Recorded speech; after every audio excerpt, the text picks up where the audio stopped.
My name is David Brown. I have a blog called Trinitrodon and a channel called The Evil Possum. You'll be seeing this. I've been doing dinosaur videos that have usually been getting better responses than some other stuff I've tried, so I'm going to talk today about the dinosaur Ceratosaurus. Now, when I was a kid, I read dinosaur books that were from the 1980s, probably some that had gone back to the 70s, and they were always about the dinosaurs that are pretty famous: Tyrannosaurus. Then for the herbivores, maybe Stegosaurus, Triceratops, Brontosaurus. It was still being called Brontosaurus in a lot of places then. And with the Carnosaurs, you'd also see Allosaurus, but the one that was the coolest to me was Ceratosaurus. I didn't really have a particular reason. They just looked a bit cooler because they had the horn on the nose, or horns over the eyes. And when I did learn more about them studying paleontology, they stayed a lot more interesting. There were some unique things about them. They actually have some of the proportionately biggest teeth of any carnosaur, bigger definitely proportionally than Allosaurus, which lived in the same time and place, and they were kind of mysterious. We don't have a lot of specimens, again, especially compared to Allosaurus, so they might have actually been faster, more agile, or just more solitary, so they were spread out more, fewer of them dying in one place. So here is the kind of thing you might have seen back then representing Ceratosaurus. This is probably more recent than that, but an old style. I got this as an arcade prize, maybe early 2000s. I'm sure they've been around years before that, and I believe they're still around the arcades now if you go looking, which is the kind of thing I might do. So you can kind of see the horn, otherwise it's kind of generic. Here's another one. I suppose I picked him up about 10 years ago now. I believe I've seen these guys on the shelves. It's obviously supposed to be a Ceratosaurus with the horns, but for the shape, it's more like really a dragon on two legs than a dinosaur, which isn't a bad thing, just a matter of what you want to do, whether it's supposed to be realistic or if you're just doing your own semi-fantasy creature. And one of the first really big and good dinosaurs I found representing Ceratosaurus was this. It was from a Jurassic World or Jurassic World Camp Cretaceous subline. They were calling roarivores. He will roar if you press a button here that opens his jaws. And you can kind of open the jaws on their own. Ow, ow, ow. And the one thing, he doesn't balance very well. It's kind of funny. I'd taken some pictures of this guy recently.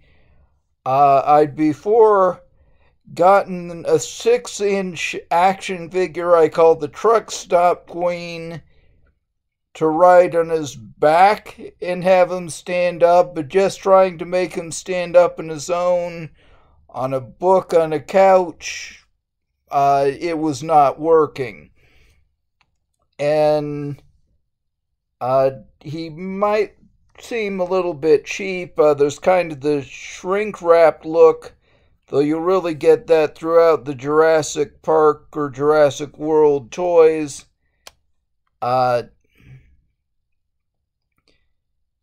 And one thing that's not so good, they still do the slit nostrils, and here it makes a little less sense because they actually have the sort of teardrop shape with the fat end of the teardrop upward.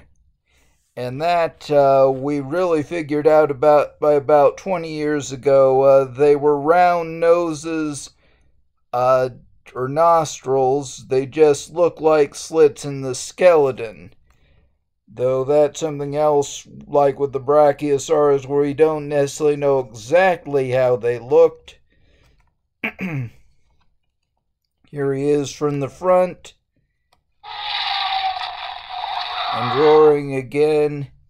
Here's another one from that line. It's a Hadrosaur. They called it an Edmontonosaurus. I got this about 2020, early 2020, I believe, mail order, but from just a Walmart. This is a Hadrosaurus on all fours, which you still don't see that often. And you can kind of see the style of this. Not as much of the shrink wrapping, or I think of it as the mummy look. Though there are some serious indentations that wouldn't have been there on the real thing, just not as visible. Though they do have the outline of a resonating chamber, so maybe if it was really deflated, it would have looked like that, but it would have really, if it was making noise, puff out. It's got a fun little crest here. And this is something I got recently, like just in the last week. From what I'd looked up, it was released last year. Now, at first, I'd ordered this guy, but then I remembered this guy, and I immediately thought that they might be recolors of each other. You can see with them side by side, they're definitely different sculpts. Though, funny thing, when I looked into it further, I found that this one had already been released with another color job. This is less dynamic than what they had. The other one was red and gray, but this would be a bit more realistic. Though from what we know about the habitat, it was the Morrison Formation, and what we've really figured out is that it wouldn't have been that different from something like the Nile Delta or the American Southwest. So probably really more going to brown or brown and greenish. So this guy is a bit closer to what's likely from the environment as far as we know. And the funny thing about these two, they're really almost exactly the same length. I mean, you can kind of see it here.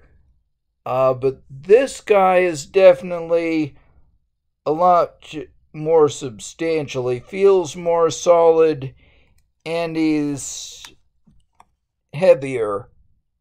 And you can see places, especially in the head, where even if it doesn't look longer, it looks more robust. Even with the horn, this guy's is definitely longer and thicker. And the funny thing, they've got these little arms, pretty muscular, really, maybe more so than the real thing would have been, but they still really don't look like they're built to do much. And here they are from below. One thing you can see, both the claws have only 3 toes visible in the foot. The real thing would have had at least what they call dew claws there. And a thing about the real thing, they would have had pretty wide feet. which might be assumed to mean they weren't as fast, but it really might work the other way around, especially if they were regularly on softer, muddy ground, which again fits with what we know about the environment. That might even explain why we don't find that many of them. If they had good weight distribution on the feet, they could have just kept going over the mud pits while the Allosaurus was sinking down. And this is the main feature gimmick here. They have this lever, lack of a better word, really a slide, and it really might have been better to put this on the underbelly just so it wasn't as visible. It's breaking up the outline of the skin, though it is still sculpted in a pretty natural way. So if you slide this, it will make noises, and it actually locks the jaws in position. If you press further, it opens wider and makes a different noise. And if you push one more, it makes the longest and loudest roar. Here he is looking right inside. It's really the kind of thing that would be a fun gimmick to really play with, but when you have him this way, it at a certain point just looks unnatural, like he's waiting for a dentist. And really on both of these, you can see at least the teeth here, how long they are proportionately to the dinosaur, maybe even longer than T-Rex would have looked proportionately. And if you push this back, it's about the same sequence. It'll make the noise, but slowly close its mouth. Yes. And here you can see the problem with the nostril. They've got the same slit or teardrop nostril, but the fat end is where it really makes even less sense. So this is a very nice item. They call it Roar Attack. There's seem to be at least 2 others in this series, like a Cretaceous and another kind of Carnosaur. I think really as a kid, Stegosaurus was my favorite dinosaur overall. This got to be my favorite. I always wanted to feature them in a story. I drafted a few things for a series I did with time travel. Someday I might actually try to find a way to revive it. That is just something I've been out of for quite a while. And here's one more thing. This, I forget what it's called. It's a toy. At first I thought it looked like a synapsid. Apparently it's based on one of the Triassic archosaurs they found in Asia. It's got the horns, which apparently are pretty close to the real thing. And you can open the jaw.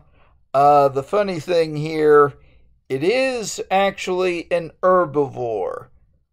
Here, they kind of obscure that, but it's not too bad. They're just kind of bumpy, slightly pointy teeth. That's not obvious. It would be herbivorous or carnivorous. And this is another one that's worth getting. I'm sure I could look up the name, but I won't get into that right now. And that just brings me back to the Ceratosauruses. So this, again, is definitely about as good as they've gotten. There's some of the same problems you get when on the modern dinosaurs. Little details that don't quite work. But the major things they're getting right, and this guy does stand up very well. And that's enough to fill out a video, so I'm going to sign out for now. Here's one more with the Hadrosaur. I might do more on them sooner or later. So, I'm signing out. Pretty soon, I hope, in a few more days, I hope to be at the Field Museum in Chicago. So that should keep me busy for a while.